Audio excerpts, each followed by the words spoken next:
ہم اس دنیا میں دکھوں سے دکھی نہیں ہیں بلکہ ایک دوسرے کے سکون سے دکھی ہے۔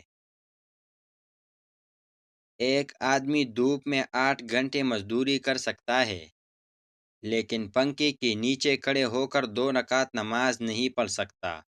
وجہ کیا ہے؟ جسم مضبوط ہے لیکن روح کمزور ہے۔ انسان غیروں سے ملی عزت اور اپنوں سے ملی ذلت کبھی نہیں بھولتا۔ اچھے وقت کی ایک خامی ہے، جلدی گزر جاتا ہے، اور برے وقت کی اچھی بات یہ ہے کہ ہمیشہ نہیں رہتا۔ اگر اپنے سر پر عزت کا تاج چاہتے ہو تو اپنے غرور کو پاؤں کے نیچے رکھا کرو۔ اپنا اچھا وقت انہی کو دے جو برے وقت میں آپ کے ساتھ تھے۔ چھوٹے ہمیشہ اپنے بڑوں سے سیکھتے ہیں، عبادتیں بھی، محبتیں بھی اور نفرتیں بھی۔ مجھے گرتے ہوئے پتوں نے سکھایا ہے کہ بوجھ بن جاؤ گے تو اپنے ہی گرا دیں گے۔ وہ انسان کبھی زندگی میں ہار ہی نہیں سکتا جس کی امید اللہ سے جڑی ہو۔ جب کوئی شخص خود کو قابل سمجھ کر فیصلہ کرتا ہے تو وہ اکثر غلطی ضرور کرتا ہے۔ جن کی ضمیر زندہ ہوتے ہیں وہ ہمیشہ انصاف کا ساتھ دیتے ہیں اور سچائی پر کبھی شرمندہ نہیں ہوتے۔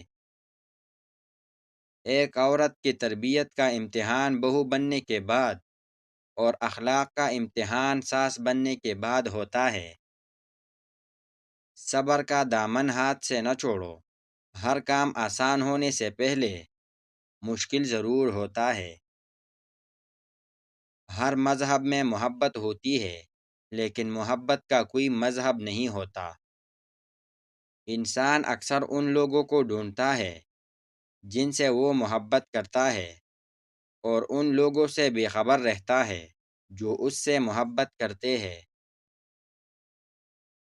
ہزاروں مایوس لوگوں میں سے اگر اس نے تمہیں دعا کی توفیق دی ہے تو پھر وہ کیسے تمہاری دعا رد کر سکتا ہے جس نے دعا کا حکم دیا ہے؟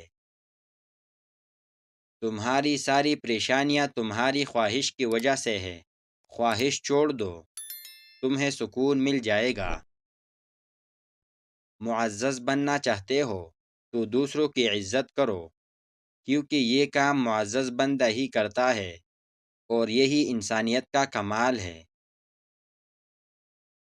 اگر تمہارے ذہن سے کسی شخص کا خیال نہیں نکل رہا تو اس کا مطلب ہے کہ تم اپنی دعاؤں کا سلسلہ جاری رکھو۔ مرنے کے بعد اللہ کے پاس جانا ہے تو بہتر ہے کہ مرنے سے پہلے اللہ کے قریب ہو جاؤ۔